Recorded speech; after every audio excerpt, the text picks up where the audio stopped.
Thank you very much, Seanad Éireann. Yeah, and I suppose, Minister, just to lead off on the final few points that Senator Byrne were making, like my sister Ruth is 20 years of age. She's in her second year in UCD and she spent her whole second year on Zoom lectures, you know, at home. And she doesn't know it, but I feel so sorry for people of her generation who are missing out on what is the best years of her life. You know, I look back to my 3 years in UCD and they were the happiest times of my life. They really were superb. And it's young people in this country that I really feel have been scapegoated for some of the bad behaviour sometimes that we see, you know, and it's the curtain twitchers, you know. It's the curtain twitchers, it's the people on Twitter. You know, these are young people who have been literally locked up and cooped up for the last year and a half. And I think that they have borne the brunt of this harder than anybody else. I know I'm in certainly a much luckier position than I would have been at the age of 21 or 20 if I was going through this. So I really think we need to acknowledge the sacrifices that young people, teenagers and people in their young 20s have made over the last 12 months.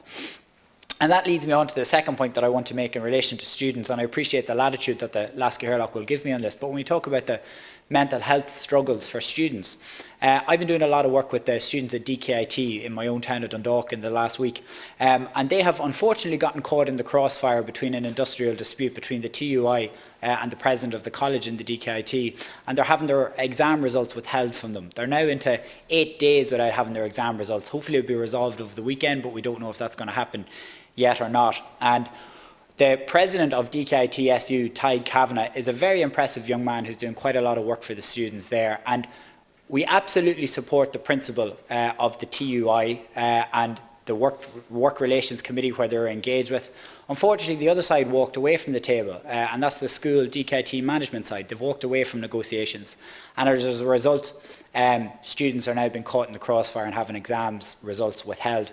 So I'd really like to take this opportunity to urge that side of the table to walk back to the negotiating table, to come to a compromise and to make sure that students' results are released to them. I think that's the fairest thing to do. And when we're talking about mental health, imagine how difficult, the difficult year that students have had and to go through, and those students in DKIT, and now when they need to know the results, particularly if they're in fourth year, knowing if they're going to get a first or a 2-1 or a 2-2 and where that will take them to college, and not to have those results yet, I think is just a disgrace. So I'd really like to put it on the record of the House that I hope that is resolved as soon as possible.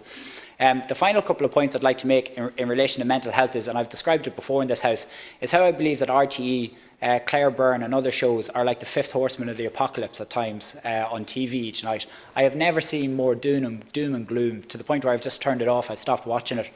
And there's always a point where it's, oh, we have to present the other on the hand, but just because it's the other on the hand view doesn't necessarily mean it's right. You know, this talk of zero COVID, I think zero COVID is an absolute fallacy. And I say it's a fallacy because I'm from a border region. I live 15 minutes from the border. I know how bloody hard it would be to secure a Northern Irish border. It's nuts. And aside from the point of being able to secure a border in terms of zero COVID, we have 3 major ports in Ireland, whether it's Dublin Port, Rosslea or Cork, right? If you take New Zealand, for example, the way freight gets into New Zealand is on container freight. So it's one massive ship taking in 1,000 containers. In Ireland, we have what's called roll-on, roll-off. So you have about 1,000 trucks, individual drivers going in and out. How does zero COVID work there? How does it work when someone from Belfast comes down to Dundalk to do some shopping, or someone from Newry? How does it work then?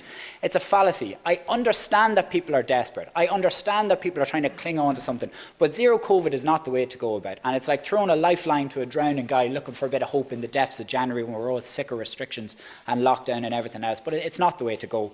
And, you know, we will be proven right on that in a couple of months' time, in a year's time, when all of this around the world is ended and the nightmare is over, and we look back at what worked and what didn't work.